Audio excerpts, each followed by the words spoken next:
কুমিল্লা নগরীতে জলাবদ্ধতা নিরসন ও বৃষ্টির পানি দ্রুত নিষ্কাশনের লক্ষ্যে নিয়মিত ড্রেন পরিষ্কার কার্যক্রম চালিয়ে যাচ্ছে কুমিল্লা সিটি কর্পোরেশন।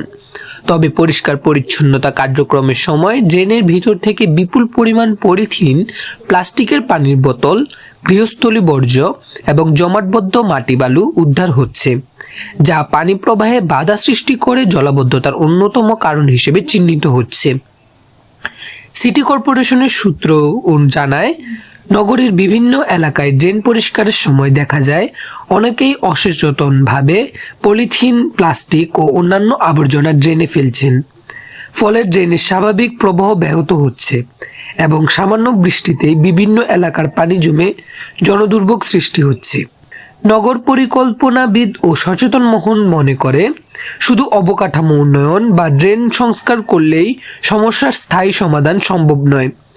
নাগরিকদের দায়িত্বশীল আচরণ করতে হবে।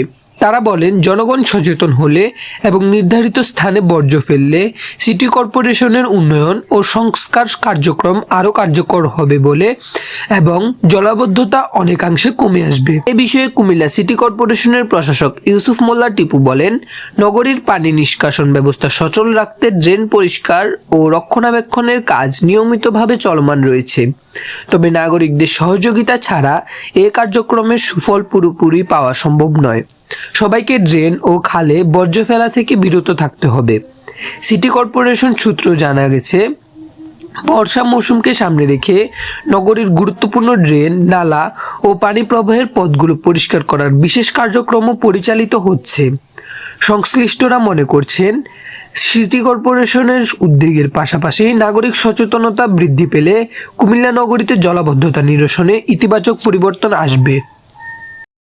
আপনারা দেখছেন মেঘনা টিভি, সত্যের সন্ধানে সবসময়।